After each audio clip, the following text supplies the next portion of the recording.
affected families in the landslide of Elgeyo Marakwet.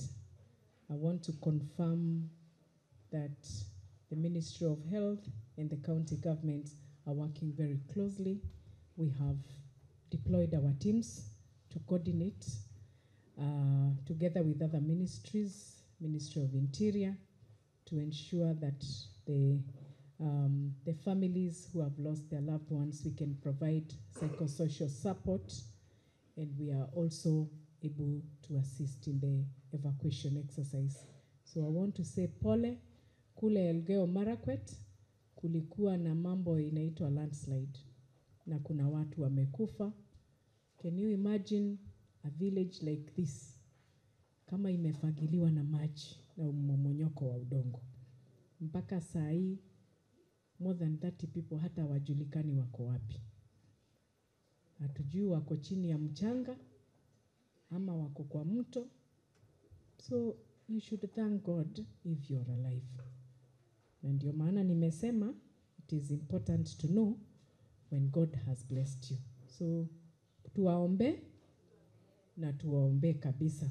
Fungulie sana.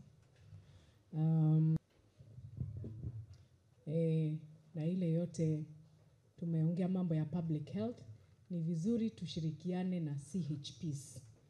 Wale CHPs wa hapa, tafadhali, this is the time, mujikaze, muende kwa kila nyumba, muhakikishe kuna choo, muhakikishe wako wasafi, muhakikishe kila mtu akona maji imechemshwa, muhakikishe mmedistribute tablets za kuweka kwa maji, ndio tusipatwe na ile magonjwa madogo.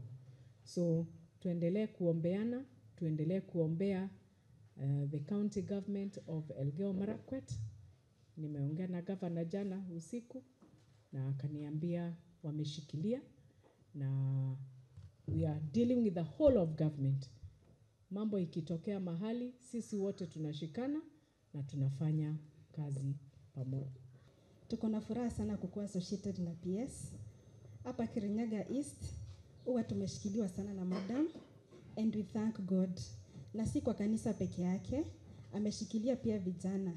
Juzi tumekuwa na mradi wa His Excellency the President ambao unaitwa Nyota.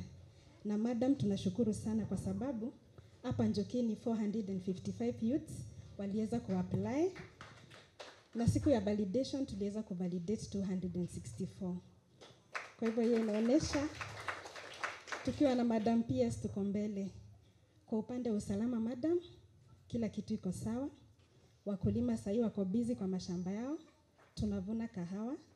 Pia tumepata mvua ya kutosha, hatuna flooding.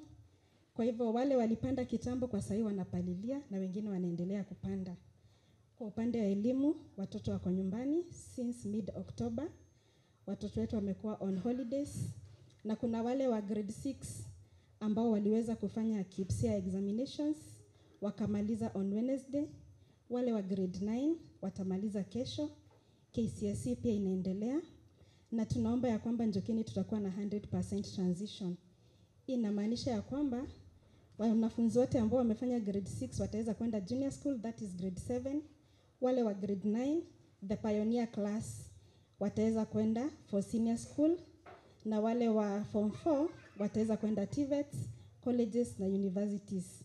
Kwa hivyo sasa watoto wako nyumbani, tunaomba wazazi tafadhali tuendelee kushikilia watoto wetu. Ndio Njokeni tusikue na incidences ambapo Januari watoto wataweza kurudi shuleni.